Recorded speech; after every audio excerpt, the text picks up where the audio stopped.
It's a 2-year program with 52.5 credit hours. Students take about 23 core courses, and these would be sort of standard courses you would expect in any MBA program. So things like economics, accounting, finance, marketing, management, and so on. And some additional courses that are specific to the healthcare industry, like healthcare policy, for example. Then students take 12 different elective courses, and they have to choose from things like risk and compliance management in the healthcare industry or electronic medical records.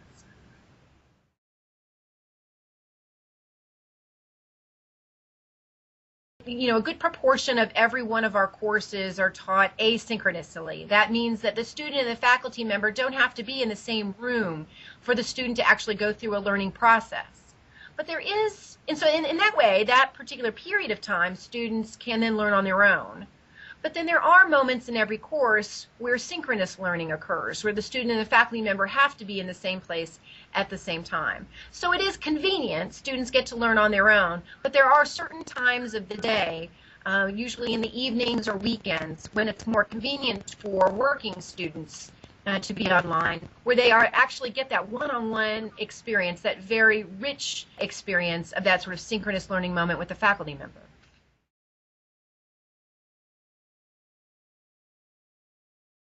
You need sort of strength on almost two sides of one coin. You need the strong industry expertise in terms of healthcare administration, but you also need, I think, good, strong fundamental business skills.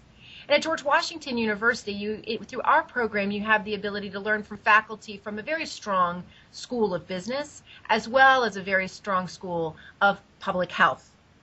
I think that's what really makes the program quite rich, is that you have faculty members from both schools really working together to bring this program to life.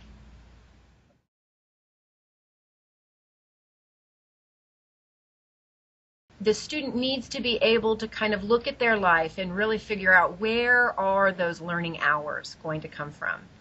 2 years sounds like a long time, but it goes by very quick to complete the program. And I think a student, to be a good fit for the program, needs to really be able to have that time in the day where good, meaningful, impactful learning can take place. For some people, that's late at night. For some people, that's weekends. For some people, that's early morning. But I think a good online student has that very hard conversation with themselves, looking at their schedule in a very detailed way, and really has to carve out the time, often with great opportunity costs, to say, this is when I learn best, and this is when I can learn. And then really keeping the discipline to making that learning time the time where they actually engage with their coursework. That's what I think is really essential for success in any online program.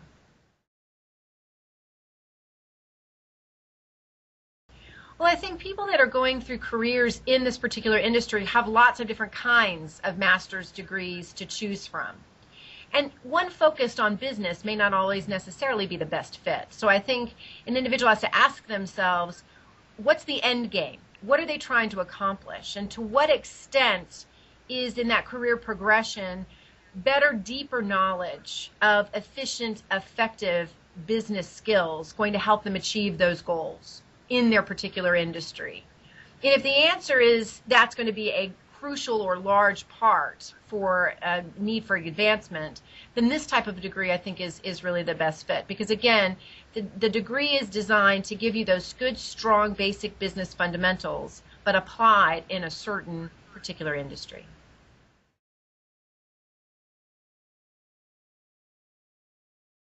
We've really been trying to bring more opportunities for students to really experience healthcare in a global setting in a very real way. So outside the online learning classroom, we're also providing opportunities for students to do a study abroad, short term, if they're able to and are willing. So in our elective space, for example, exclusively taught through our Healthcare MBA program, students can actually do a comparative healthcare policy course taught by one of our lead faculty, Anna Helm.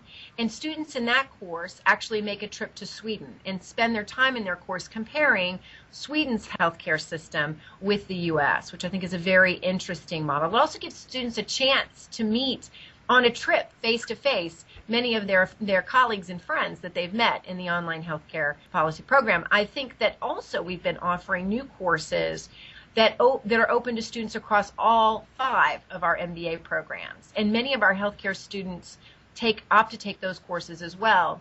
I, for example, just got back from Ethiopia, where I took a group of students, some of whom were in our online healthcare MBA program, to Ethiopia to learn about the role that diasporans, migrants who return back to Ethiopia, and the role that they're playing in that economy and society. And a large portion of that course was understanding the role that Ethiopian doctors and nurses are playing by going back to Ethiopia and bringing new innovations, new techniques, new processes, and starting new healthcare-related businesses in Ethiopia.